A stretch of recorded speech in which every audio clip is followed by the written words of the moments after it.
प्यारे बच्चों, आज हम क्लास 10th का जो हिंदी है में दो बुकें हैं। एक क्षितिज है। उस क्षितिज का जो बुक है उसका जो गद्य खंड है, गद्य खंड का जो पहला चैप्टर है वह है नेताजी का चश्मा और जो दूसरा चैप्टर है वह है बाल गोविंद भगत। आज हम बाल गोविंद भगत के बारे में पढ़ेंगे। बाल गोविंद भगत कौन थे, बाल गोविंद भगत की क्या मुख्य विशेषताएं हैं, इसके बारे में हम जानेंगे। बाल गोविंद भगत जो यह चैप्टर है उसको किसने लिखा है, उसमें लेखक ने क्या बताने की कोशिश कर रहा है और उसका बताने का जो मूल उद्देश्य है वह क्या है। प्यारे बच्चों, सबसे पहला चीज़ जो मुख्य बात है वह यह है कि बाल गोविंद भगत जो चैप्टर है इसके रचनाकार, इसके लेखक रामवृक्ष बेनपुरी जी हैं। रामवृक्ष बेनपुरी के बारे में भी थोड़ा जान लें। रामवृक्ष बेनपुरी जी जब बचपन में छोटे थे, बहुत बचपन अवस्था में थे, छोटे थे, तभी इनके माता पिता का देहावसान हो गया। इनका जीवन अत्यंत गरीबी में बीता, अत्यंत कठिनाइयों में बीता। इसके साथ ही रामवृक्ष बेनपुरी का जो शिक्षा था वह क्लास 10th तक पढ़ पाए और उसके बाद महात्मा गांधी द्वारा चलाए जा रहे आंदोलन से प्रभावित होकर इन्होंने अपना रुख उधर भी कर लिया। उसी बीच इन्होंने अपने साहित्य के लेखन के क्षेत्र में कार्य करते रहे। मैं आपको बताते चलूं कि इस तरह से उन्होंने अपने जीवन में बहुत सारी रचनाएं की, उपन्यास भी लिखे, कहानी भी लिखे और अपने लेखन की कला को मजबूत करते रहे। सबसे महत्वपूर्ण बात यह है कि जो उन्होंने बाल गोविंद भगत चैप्टर लिखा है उसके बारे में हम जानते हैं। सबसे पहले हम जान लें कि बाल गोविंद भगत कौन थे और वह किस तरह के व्यक्ति थे, क्योंकि यह बहुत इम्पॉर्टेंट और महत्वपूर्ण क्वेश्चन है कि बाल गोविंद भगत के बारे में जानना, क्योंकि बोर्ड एग्जामिनेशन में बाल गोविंद भगत के बारे में अवश्य ही पूछा जाता है। मैं आपको बता दूं कि बाल गोविंद जो भगत है वह लेखक के घर से कुछ ही दूर पे रहते हैं। लेखक उन्हें प्रतिदिन देखते हैं, उनकी दिनचर्याओं को देखते हैं, उनके संपूर्ण कार्यों को देखते हैं और उनके स्वभाव से परिचित हैं, उनके रहन सहन से परिचित हैं, उनके आचरण से परिचित हैं और इस तरह से कह सकते हैं कि बाल गोविंद जो भगत हैं उनके बारे में उनकी सारी जानकारी लेखक को है। मैं आपको बताते चलूं कि बाल गोविंद जो भगत हैं वह एक साधु है। साधु मीन्स भगत, भगत हैं। साधु क्यों है? क्या वे बहुत जटाजूट बढ़ाए हुए हैं, दाढ़ी मूछ बढ़ाए हुए हैं? नहीं, वह एक ऐसे व्यक्ति हैं जो न तो ब्रह्मचारी हैं, अर्थात ब्रह्मचर्य को उन्होंने धारण नहीं किया, गृहस्थ जीवन में रहकर ही सन्यासी का जीवन व्यतीत किया। गृहस्थ जीवन में होने के नाते ये अपने जीवन को बहुत ही सरलता से और बहुत ही मार्मिक ढंग से उसे अपनाने की कोशिश किए और उससे समाज को प्रशिक्षण देने की कोशिश। बाल गोविंद भगत अपने आप में एक जाने माने, एक महान हस्ती जिन्होंने अपने जीवन को एक निश्चित रूप से तपाया है, अपने जीवन को निश्चित रूप से गलाया है और उसके लिए तैयार किया है। आज के परिवेश में, इस कलयुग के परिवेश में उनके जैसा बन पाना संभव नहीं है, क्योंकि बाल गोविंद भगत आचरण से, व्यवहार से, चरित्र से और ज्ञान के मामले में भी और संयम के मामले में भी सन्यासियों से कम नहीं है। इनके जीवन के प्रारंभिक अवस्थाओं को देख लें तो बाल गोविंद भगत की शादी हुई, उनके एक बेटा भी है और उनकी एक पतोहू भी है, मतलब बेटे की पत्नी भी है।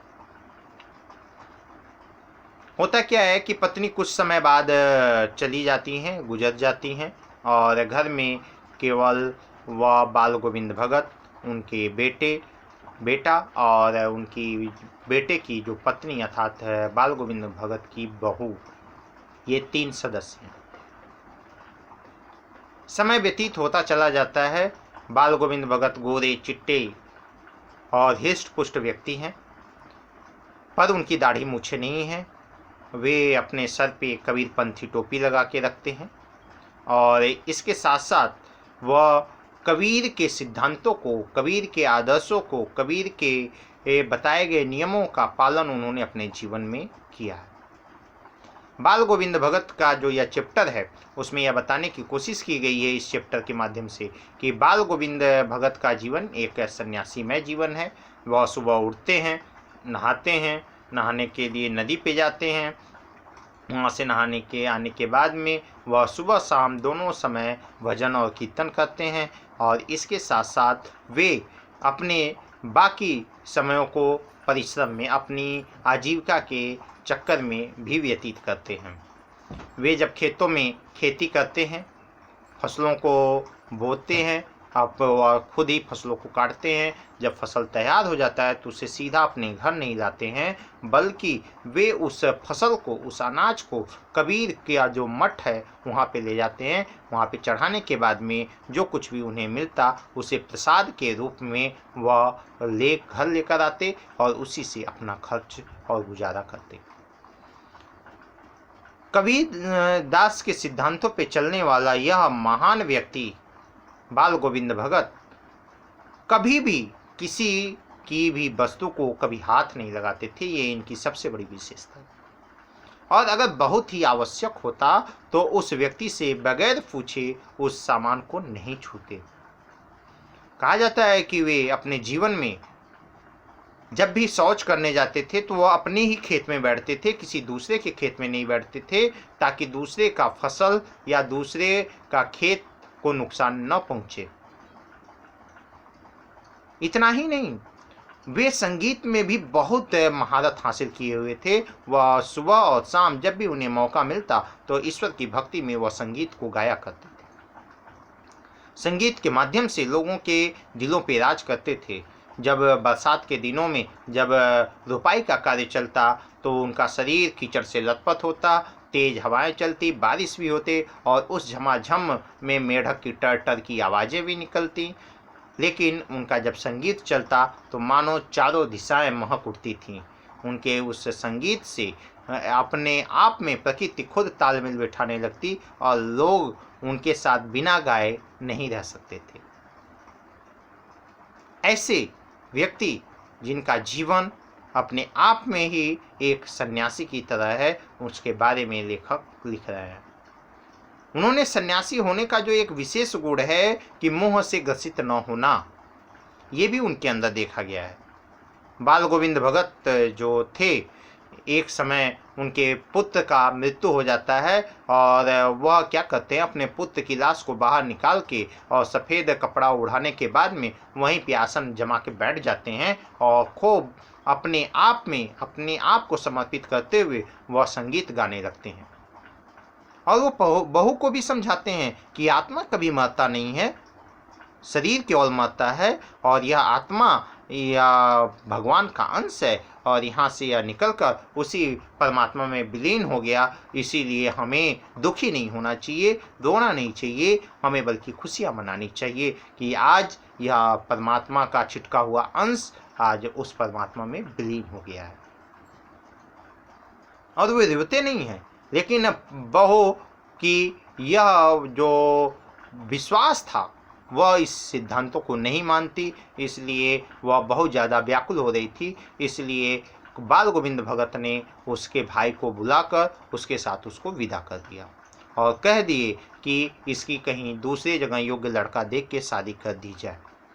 लेकिन उसकी बहू यह मानने के लिए तैयार नहीं थी, और उसकी बहू ने यह कहा कि मैं आपकी सेवा करूंगी, मैं कहीं नहीं जाऊंगी, क्योंकि आप अब वृद्ध हो रहे हैं, आपको सहारे की ज़रूरत है, और मैं इस घर को अब छोड़ के कहीं जाने वाली नहीं हूँ।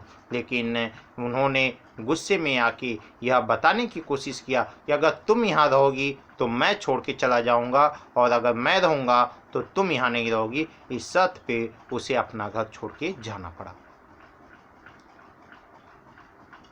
वे गंगा के घाटों पे पैदल चले जाते थे स्नान करने 30 मील दूर, और वे घर के जो खा के निकलते थे वही खाए रहते थे और उपवास करते थे, और फिर घर ही आके जब नहा के आते थे तो घर पे ही खाते थे। ये उनका अपने आप में एक विश्वास था, और इस विश्वास के सहारे वह जीते थे। जब जीवन का अंतिम पड़ाव आया तो वह भी गंगा के स्नान करने के आने के बाद में उनकी तबीयत बिगड़ गई, और उसी दिन वह नहा धो के फिर शाम को संगीत में बैठे। लेकिन जब वह संगीत को गाने के बाद में जब वह सोने गए तो सुबह सभी संगीत के इंतजार में थे, लेकिन उनका संगीत नहीं बजा, और वह व्यक्ति या मानव बाल गोविंद भगत इस संसार को छोड़ के सदा सदा के लिए चले गए। लेखक ने इन्हीं के बारे में, ये पूरी स्टोरी के बारे में जिक्र किया है। मैंने इस पाठ का पूरा सारांश बताया। अगले दिन इसी पाठ का एक एक पैराग्राफ का व्याख्या भी प्रस्तुत करूँगा।